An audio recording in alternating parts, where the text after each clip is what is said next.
Okay, everyone. So, Boruto 2 Blue Vortex Chapter 31 is officially out, and I'm here to give you guys my review. And before we do, guys, as always, I do have to ask you that if you want to show your support for what I do here on this channel, then make sure to leave a like, share this video out there, subscribe if you are new, and make sure to comment down below with whatever your thoughts are.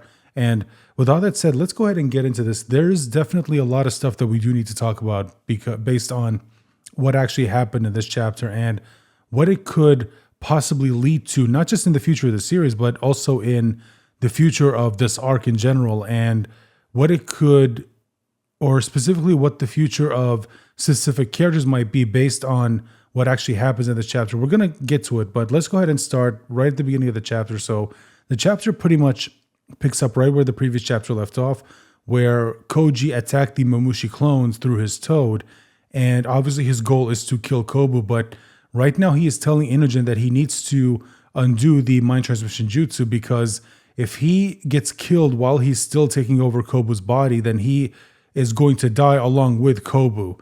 And Inogen is basically telling him that he can't just let Kobu die because Kobu is a civilian. And, whatever you may think of him, Inogen being a shinobi is not just going to allow someone to die if he could, in a way, prevent it from happening. And then we get to Daemon and Eida, or actually, no, sorry. Before we get to that, I just want to talk about something real quick. So we see for a moment Inogen in Kobu's body managing to dodge one of Mamushi's attacks. And I know people are, going to call this out because, like, how is it that he was even able to do this? And while I will admit it is a little bit weird, like, to me personally, I don't think he should have been able to do this. And the only explanation is that because the Mamushi clones, because they've been split, or because there's so many of them, their IQ drops so low that they are unable to, fully utilize their abilities. Because we know that in the Naruto universe, like, you have to be, you have to be perfectly balanced both mentally and physically in order to be able to draw out your full power. And obviously mentally they are severely, nerfed, because we were told by Koji that Mamushi's ability is the more clones he makes of himself, the lower his IQ. So because there's so many of them, their IQ has been dropped so low that he possibly can't properly use his own power. So that's honestly the only explanation I can think of to explain this, and something else that happens later on in this chapter. But I mean, I don't know. To me, it still feels a little bit weird. But yeah, so to get back to Daemon and Eida, we get to a conversation between them where Daemon is basically asking her, why doesn't she use her Senrigan in order to check in on, what's going on? And this is where we get the revelation of what might be Mamushi's other Rinnegan ability. Now, this is actually pretty big because so far, the only characters we've seen who have displayed both Rinnegan abilities are Jura and Mamushi. So with Jura, he has two different types of Bijudamas, one more of a scattershot ability and one that's actually more focused. So we know that. And with Mamushi, one of his Rinnegan abilities allows him to clone himself. And it seems like the other one might be, at least according to Eida, that if he basically makes eye contact with you, he can basically gather intel about you through eye contact. So this is very interesting. And if this is the case, based on everything we've seen happen with all these shinobi's encounters with these Mamushi clones, and and what we're about to see happen here in this chapter, then Mamushi might end up being very dangerous because, and you know what, I'll save that for later when we get to that, because this is if this is indeed true, then this could make Mamushi a very, very dangerous opponent, more dangerous than he originally was. And basically she explains, like, this is why she can't use her Senrigan right now, because if she does, then he'll know, and then in an instant he'll know where she is and he'll immediately go after her, because right now he doesn't know where she is, and he's just like having his clones just, wandering around aimlessly in order to try and find her. And then we cut to Sarada and Delta, and they're both looking at the Mamushi clones just walking around, and we see something very interesting. So one of the clones is basically angry because, they've been walking around they've been walking around the village, and so far they just haven't found her, and they're just wondering, like, how long is this going to take? They're getting impatient, and then they start attacking each other, basically. And essentially, we're finding out that this is basically what Koji warned them about, where the more clones there are, the more feral they become, the more instinctual, they become more like instinctual animals. And we're actually seeing that happen right here. Now, this is very dangerous because they're also causing damage that could possibly harm civilians and harm the village. Now, remember what Koji said. If any harm comes to the village, then that's going to bring Jura in. And obviously, they have to make sure that that doesn't happen while also making sure that no civilians get harmed. And of course, the village itself doesn't get, hurt. And then we cut back to Shikamaru and Sai, where Sai is basically telling him, hey, tell me what is going on with my son. What are you having him do? And Shikamaru tells him what's going on and what the mission is and how they are essentially dealing with Mamushi. And Sai clocks in and says, okay, so this is the second time you have somehow managed to gain access to this information. How is it that you know this? What's going on here? And Shikamaru is basically telling him, look, man, I don't have the time to explain it to you. We are kind of in a crisis and we kind of need to go focus on this. And basically we have a moment where Sai is effectively threatening Shikamaru, telling him, listen, I'm the one who's in charge of this whole interrogation. You need to start answering my questions. And then Shikamaru's response is basically, listen, you have to remember, number one, we are shinobi. That comes before everything, even before our jobs as parents, especially during an emergency like the one that we're in right now. And we need to focus on the village. We need to focus on the citizens. That's our number one priority. And Sai has a moment where he closes his eyes and he basically reveals that he understands what Shikamaru was telling him because, Shikamaru technically is correct. Like, first and foremost, they are shinobi even before being parents. And this is actually very interesting because there have been moments in the past where Shikamaru has actually put being a parent before being a shinobi. So hearing this from him is just kind of very interesting. So we cut back to the street, and this is where we see once again Sarada showing her Mangekyou Sharingan ability. And she uses it to collect the Mamushi clones that are there on the street. And this is where we get a moment where one of the clones is looking at Sarada and he's not affected by her ability.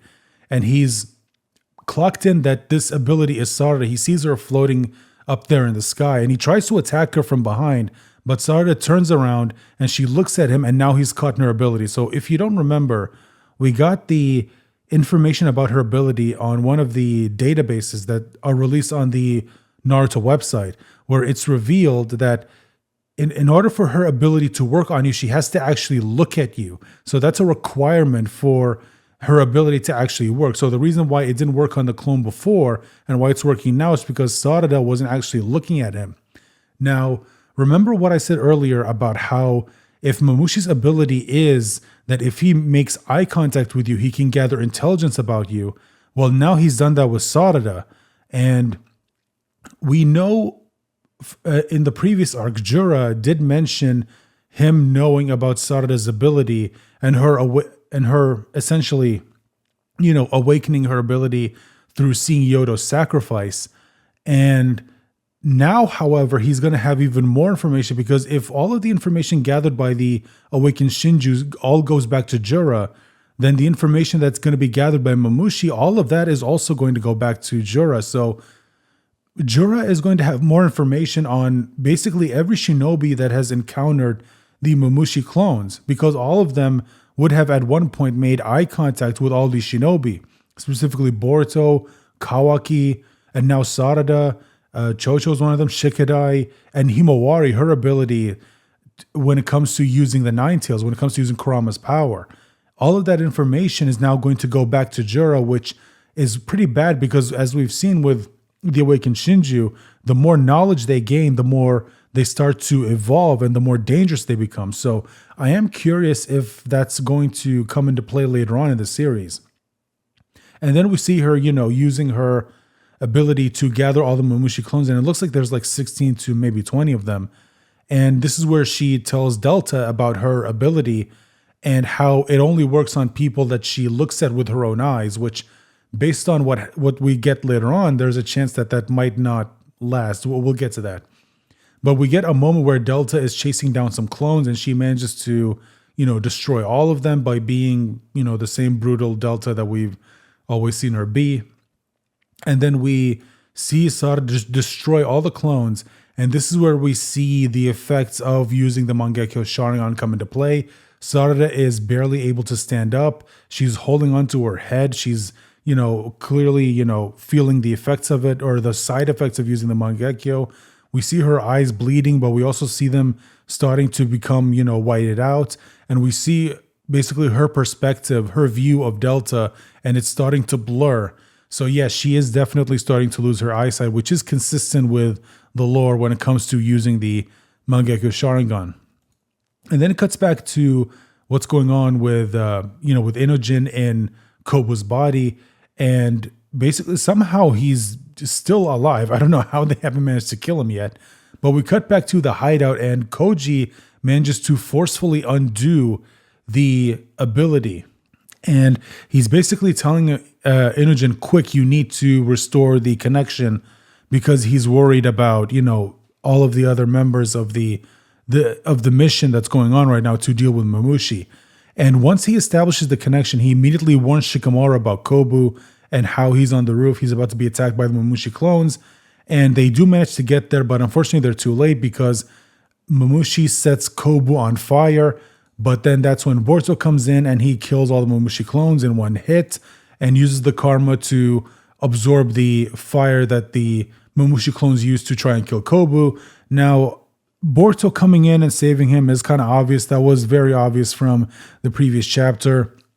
We knew it was going to happen. So yeah, this isn't really a surprise. I know some people were probably hoping that maybe Boruto wasn't going to be the one and maybe it was going to be someone else. But honestly, I would have been surprised if it was someone else. This is pretty much what I expected because, like I said, they basically set it up in the previous chapter. But yeah, anyway, so this is again not saying that I'm a big fan of it, but it's expected because again it was set up. So Kobu, he's still alive, and Shikamaru orders Sai to take him to the medical wing or the hospital basically, and Kobu understandably is confused as to what's going on, and he basically gets told by Shikamaru that these are the divine trees that we have to deal with. And he tells them, okay, fine, go deal with that. But that doesn't mean our interrogation is over. And once, all this information comes to light, then we will, deal with it in whatever necessary way whatever necessary way it needs. And this is where we see a conversation between Boruto and Koji through, Koji's frog. And Boruto basically asks him, did you know this was going to happen and that I was going to save him? Or is it just pure coincidence? Now, Koji doesn't really respond to his question. And he basically tells him, look, in my opinion, this guy needs to die. And Boruto, of course, has a look on his face like he's maybe contemplating possibly not working with Koji anymore because Koji, time and time again, has done things that Boruto has just not agreed with. And yeah, I'm just really curious to see where this is going to go in the future. And this is where we see Shikamaru once again connect to everyone. And he's basically they basically get information from the outside that basically there are now over 200 Mamushi clones right now, which is insane. And Sarada is basically telling them that they turn into a mob because of the drop in intellect. And here we see Team 10 with Himawari managing to destroy them. And yeah, we see Chocho manage to take out one of them, which again, I think is... Me personally, I think the explanation for this as to how she was able to do this is because they are heavily nerfed from the low IQ. They are not smart enough to be able to, properly utilize their ability. And we know that in the Naruto universe that even if you have power, it doesn't really matter if you don't really know how to use it. So again, that's just my personal explanation for how this is even happening. I know a lot of people are definitely not going to be a fan of this.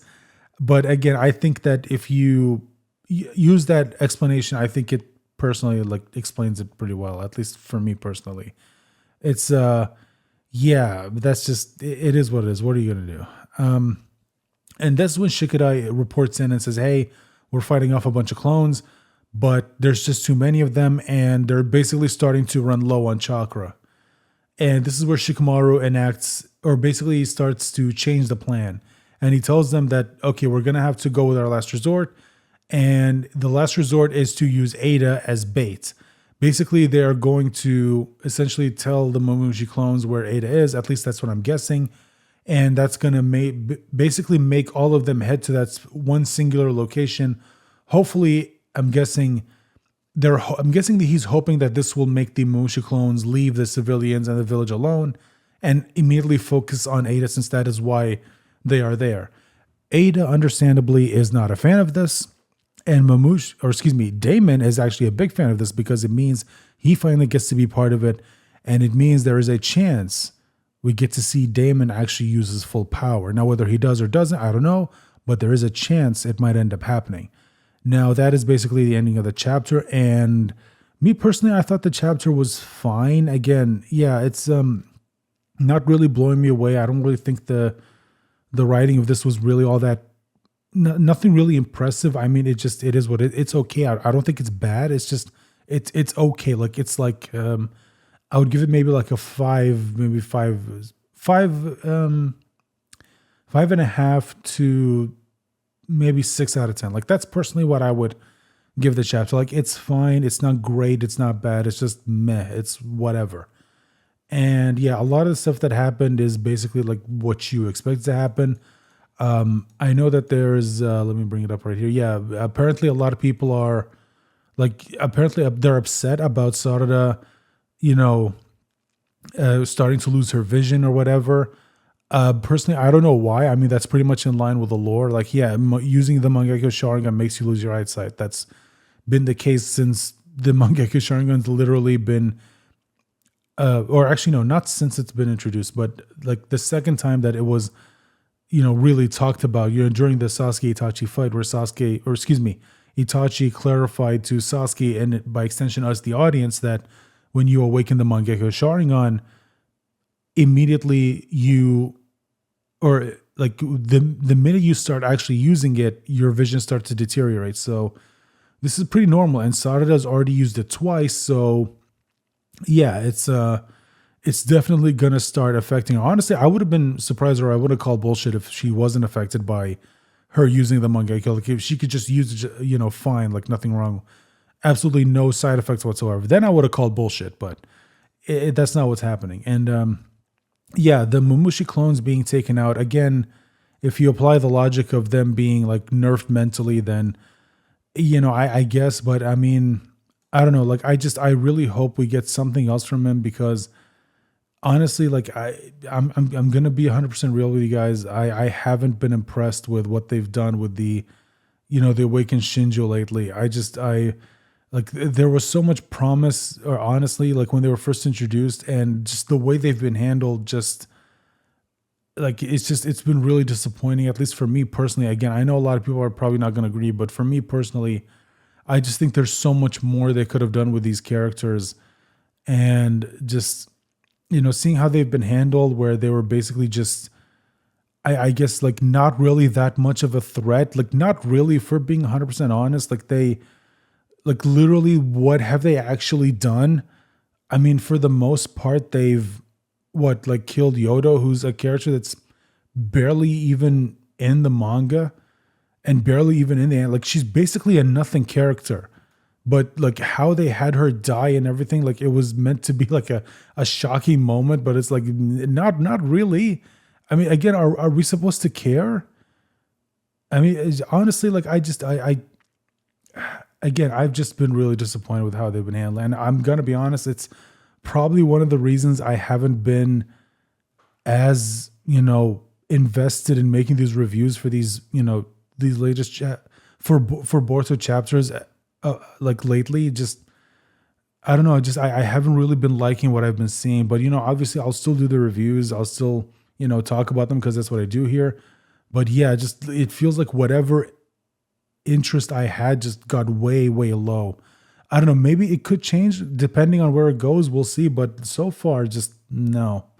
It's just I'm not really a big fan of how they've been doing how they've handled these new characters. And I feel like there's so much they could have done.